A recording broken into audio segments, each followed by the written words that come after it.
Selamat datang di Kisah Biru Channel. Jangan lupa subscribe, like, komen, dan share. Terima kasih. Tak itu, dengan rambut yang mulai memutih di pelipisnya, menyusun barang-barang di rak dengan gerakan yang hampir mekanis. Seperti biasa, pelanggan datang dan pergi, membawa keramaian sementara yang segera digantikan keheningan. Namun, ada sesuatu yang berbeda pada pagi itu, sesuatu yang tidak pernah ia duga akan mengubah rutinitasnya. Ketika lonceng di pintu berbunyi, Laras mendongak dan melihat seorang pemuda melangkah masuk. Penampilannya rapi, dengan kemeja biru muda yang digulung di siku dan celana jeans yang pas membalut kakinya. Tatapannya menyapu ruangan, berhenti sejenak pada wajah Laras, sebelum melemparkan senyum tipis yang seakan menembus hatinya. "Selamat pagi, Bu," isapanya dengan nada yang hangat, seolah ia adalah teman lama yang baru kembali. Laras merasa jantungnya berdetak sedikit lebih cepat, sebuah sensasi yang sudah lama ia lupakan. Ia menjawab sapaan pemuda itu dengan senyum yang nyaris gugup, menyadari bahwa ada sesuatu yang aneh namun menyenangkan dalam interaksi ini. Pemuda itu memperkenalkan dirinya sebagai Bayu, mahasiswa seni yang baru pindah ke kota.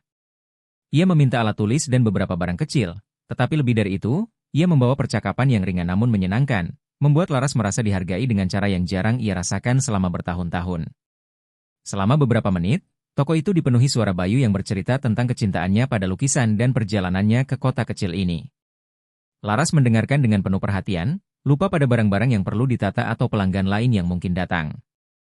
Bayu bukan hanya pelanggan biasa, ia seperti angin segar yang menyelinap melalui celah kehidupan Laras yang pengap. Ketika ia akhirnya pergi, Laras berdiri di belakang meja kasir, merasakan keheningan yang lebih mencolok dari sebelumnya. Hari itu, Laras membuka kembali buku hidupnya yang selama ini terkunci dalam rutinitas. Bayu meninggalkan sesuatu yang lebih dari sekadar kesan, ia meninggalkan pertanyaan yang menggantung di benaknya. Apa yang sebenarnya ia rindukan dalam hidup ini? Dengan perasaan yang campur aduk, Laras melanjutkan harinya, tidak tahu bahwa pertemuan itu hanyalah awal dari cerita yang akan mengubah segalanya. Hari-hari berlalu sejak kedatangan Bayu pertama kali di toko Laras.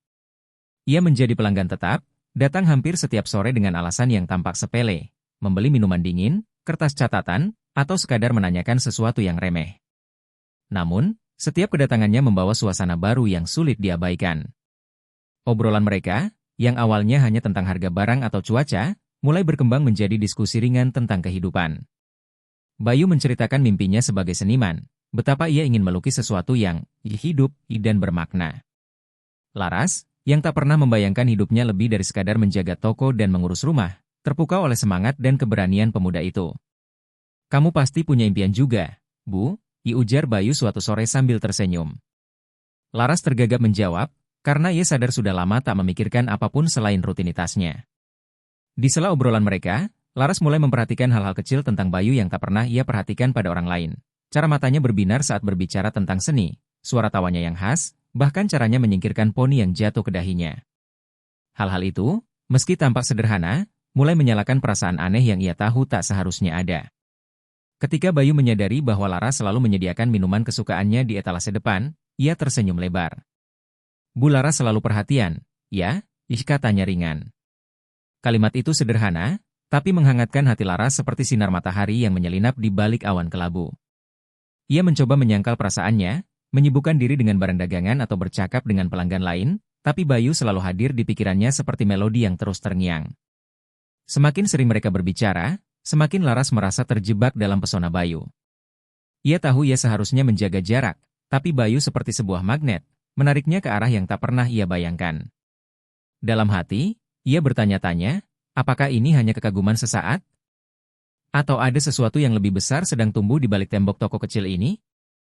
Hujan deras turun di sore yang dingin, mengguyur jalanan hingga toko Laras terasa sepi dari pembeli. Di luar, langit gelap, dan suara gemuruh hujan menjadi satu-satunya irama yang menemani. Bayu muncul di ambang pintu, basah kuyup dengan mantel yang tak cukup melindunginya dari hujan. Laras, yang sedang menata rak, segera mengajaknya masuk. "Bayu, kamu bisa sakit kalau basah seperti ini," katanya sambil mengulurkan handuk kecil. Bayu tersenyum tipis, mengucapkan terima kasih sebelum duduk di kursi kecil dekat etalase. Laras menyeduhkan teh hangat untuknya, dan mereka berbicara seperti biasa. Namun, ada kehangatan yang berbeda di antara mereka malam itu.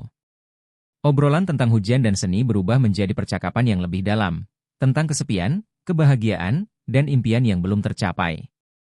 "Kamu tahu, Bu," Ujar Bayu perlahan. Kadang kita lupa bahwa kita juga punya hak untuk bahagia. Kalimat itu seperti pisau tajam yang menembus hati Laras. Ia terdiam, mendengar gemuruh hujan yang kini terasa seperti dentuman di kepalanya. Aku sudah lama lupa rasanya, jawabnya lirih, hampir seperti berbisik. Tatapan Bayu berubah lembut, seolah memahami luka yang tak pernah Laras ungkapkan pada siapapun. Saat itu, jarak di antara mereka terasa pudar, seperti dua jiwa yang menemukan cermin dalam satu sama lain. Bayu berdiri mendekat, sementara Laras hanya bisa terpaku. Tangannya yang hangat menyentuh pipi Laras dengan lembut, membuatnya tersentak, namun tak bergerak. Ia tahu ini salah, bahwa langkah kecil ini bisa menghancurkan segalanya, tapi ia tak mampu menghentikan dorongan hatinya. Ketika bibir mereka bertemu, dunia di luar seakan lenyap. Mereka terjebak dalam pusaran emosi yang tak tertahankan, melupakan batas yang seharusnya menjaga mereka. Malam itu, mereka menyerah pada perasaan yang telah lama terpendam. Hujan deras menjadi saksi bisu, menutupi bisikan dan desah di ruang kecil di balik etalase. Namun, saat malam semakin larut, Laras tak bisa menghindar dari rasa bersalah yang mulai menggerogoti hatinya. Ia tahu bahwa apa yang ia lakukan adalah dosa besar, tapi ia juga tak bisa mengabaikan kebahagiaan sesaat yang ia rasakan.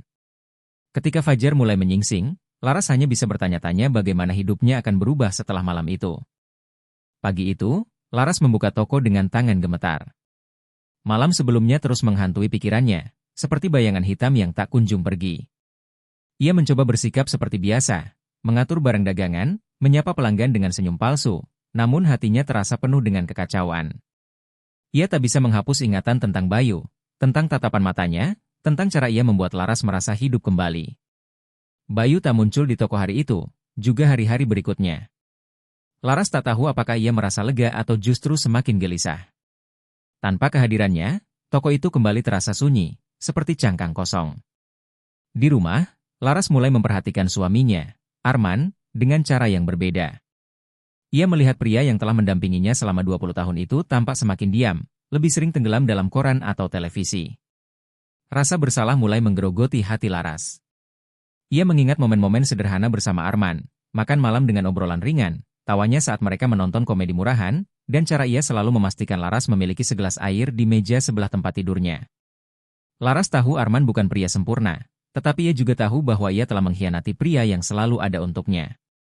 Ketika Bayu akhirnya kembali ke toko setelah seminggu menghilang, Laras merasa jantungnya berdebar tak keruan.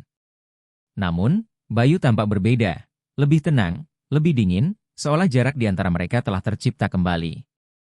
"Bu Laras," katanya pelan, "ya aku minta maaf kalau aku sudah membuat semuanya rumit."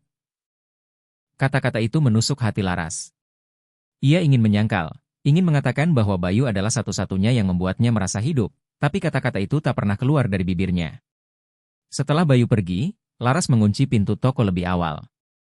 Ia duduk di kursi tua di sudut, memandangi etalase yang biasa Bayu duduki. Hatinya terasa seperti perangkap, penuh dengan cinta terlarang yang tak bisa ia lepaskan dan rasa bersalah yang terus membebani. Malam itu, di ranjang yang sama dengan suaminya, Laras menangis dalam diam, berusaha mencari jawaban atas dilema yang merobek hatinya. Ia tahu ia harus memilih, antara kenangan singkat yang penuh gairah, atau janji seumur hidup yang telah ia langgar. Hidup Laras berubah menjadi teka-teki yang tak kunjung selesai. Setiap kali ia mencoba melanjutkan rutinitasnya, bayangan Bayu selalu datang, mengusik pikirannya dengan pertanyaan yang tak terjawab. Apa yang sebenarnya ia cari? Kebahagiaan sesaat atau sesuatu yang lebih bermakna? Namun, rasa bersalah kepada Arman terus menguat, seolah menuntutnya untuk menghadapi kenyataan yang selama ini ia abaikan. Sore itu, Bayu kembali ke toko. Namun kali ini, ia tak datang untuk membeli atau berbicara panjang lebar. "Bu Laras," ujarnya dengan suara yang penuh ketegasan namun mengandung kesedihan, "aku harus pergi. Aku pikir, ini yang terbaik untuk kita." Laras terdiam, hatinya remuk, tapi ia tahu bahwa Bayu benar. Hubungan mereka adalah sesuatu yang tak mungkin dipertahankan. Bayu melangkah pergi tanpa menoleh lagi, meninggalkan toko yang terasa lebih sunyi dari biasanya. Laras duduk di kursi yang biasa Bayu tempati, memandangi jalan di luar yang mulai gelap. Air matanya mengalir tanpa suara. Ia tahu ini adalah akhirnya, akhir dari hubungan yang seharusnya tak pernah ada, tetapi juga akhir dari kebahagiaan kecil yang telah ia temukan di dalamnya. Ketika malam tiba, Laras pulang dengan perasaan kosong. Namun, saat membuka pintu rumah, Ia dikejutkan oleh Arman yang sedang duduk di meja makan dengan seikat bunga di tangannya. Aku tahu belakangan ini kita seperti dua orang asing, kata Arman dengan suara lirih. Aku mungkin bukan suami yang sempurna, tapi aku ingin mencoba memperbaiki semuanya. Aku ingin kita menemukan kembali kebahagiaan yang dulu kita miliki. Kata-kata itu menghantam Laras seperti gelombang besar. Ia menangis, bukan karena rasa bersalah, tetapi karena harapan yang tiba-tiba muncul di hadapannya. Laras memutuskan untuk meninggalkan Bayu di masa lalu, sebagai kenangan pahit manis yang mengajarinya betapa berartinya sesuatu yang telah ia abaikan. Ia memilih untuk memulai kembali dengan Arman, bukan karena terpaksa, tetapi karena ia tahu bahwa cinta sejati adalah yang tetap bertahan meski diterpa badai.